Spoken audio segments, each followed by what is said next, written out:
Coucou, je te retrouve aujourd'hui non pas à l'atelier, mais au Tessin. C'est en Suisse italienne et en fait on était partis 3 jours avec mon mari pour fêter nos 10 ans de rencontre. Je te conseille de rester jusqu'à la fin si tu veux écouter une légende locale, mais la première partie sera un petit vlog pour te montrer cette magnifique région.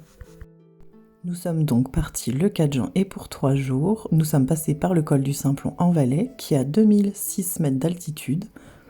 Nous avons fait 1 ou 2 arrêts pour se dégourdir les jambes, car nous avions 3 heures de route.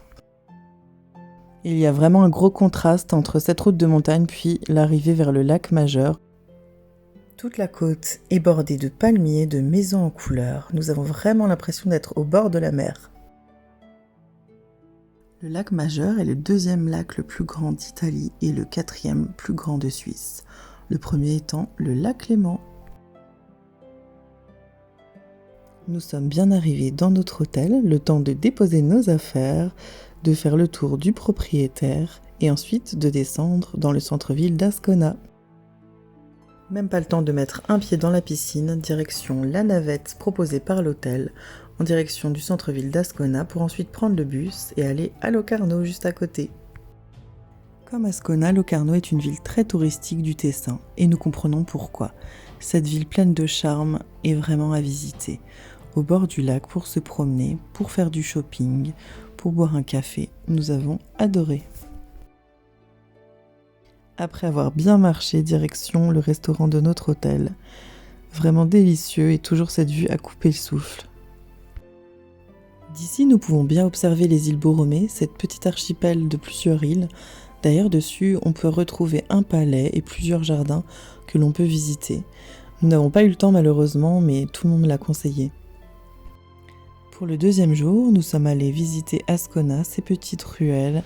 Nous y sommes allés très tôt le matin et c'était très calme, c'était super agréable de pouvoir déambuler dans toutes ces petites ruelles.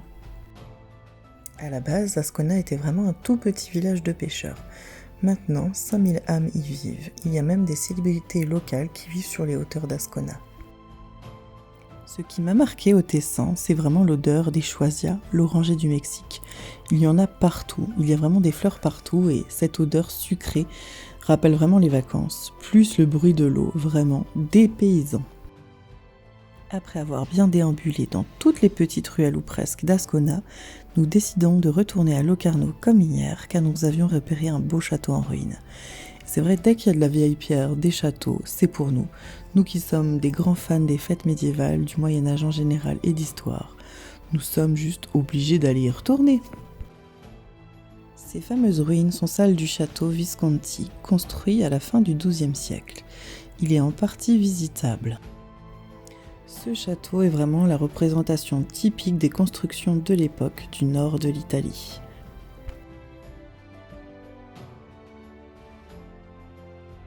Après avoir bien visité Locarno une seconde fois, nous allons prendre un peu de hauteur, direction la basilique Madonna, très connue dans le monde spirituel et religieux chrétien.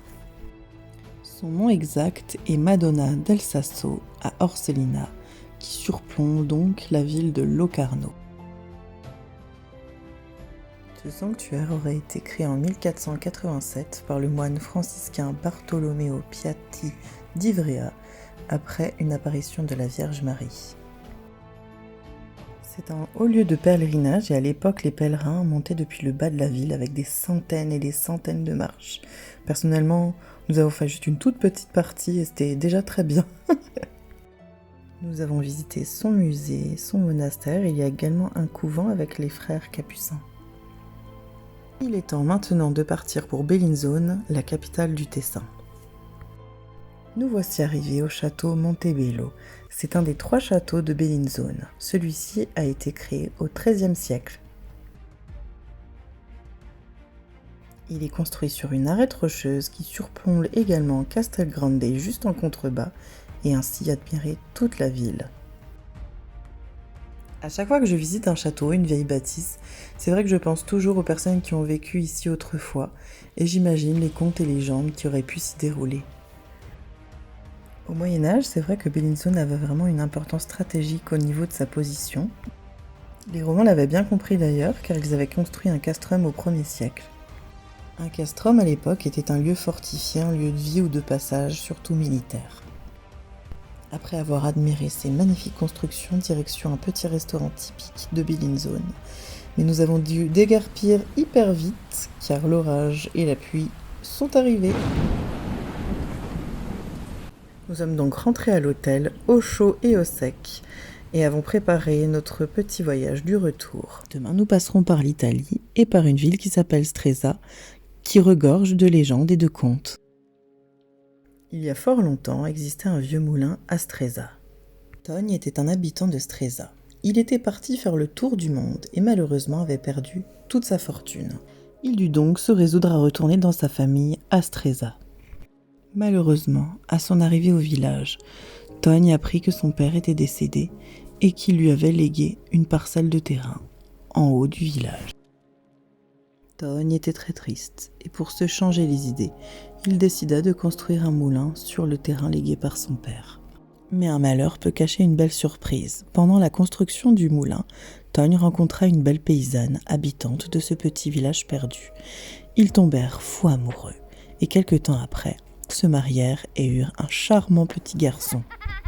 Togne était heureux mais avait la bougeotte. Il décida de partir quelque temps encore en voyage. Lors de son second voyage, un nouveau drame se passa. Pendant son absence, son fils était mort, noyé dans le ruisseau qui alimentait le moulin. Fou de rage et de chagrin, Togne assassina sa femme qu'il considérait responsable de la mort de son enfant. Après cette double tragédie, Togne quitta à nouveau Stresa. Pendant l'absence de Togne, le moulin fut habité plusieurs fois, mais les habitants ne restaient jamais longtemps. Ils entendaient des voix et voyaient des lumières s'allumer en pleine nuit. Des dizaines et dizaines d'années s'étaient écoulées quand Togne décida de rentrer à Stresa. Il se cachait et retourna directement au moulin, qui était complètement en ruine. À la vue du moulin en ruine, tous les souvenirs remontèrent à Togne, toutes ses mauvaises actions, ses choix passés, et il s'écroula au pied du moulin. Togne resta là des heures et des heures à pleurer. Minuit sonna au clocher du village. Apparemment, il y aurait eu un énorme halo de lumière dans le ciel à ce moment-là. Les anciens du village auraient rapporté avoir vu le fantôme de la femme de Togne au milieu de ce halo de lumière. On dit que la lumière était si intense qu'elle emporta Togne dans son désespoir et personne ne le revut plus jamais. Dès lors, le moulin était considéré comme maudit et continua de se dégrader d'année en année. Voilà comment se termine l'histoire de la tragédie du moulin de Stresa. Comme quoi, même les plus petites villes touristiques et très jolies regorgent de secrets. J'espère que ce petit vlog, mêlé à une légende locale, t'aura plu. N'hésite pas à me donner ton avis en commentaire et je te dis à très bientôt dans une prochaine vidéo.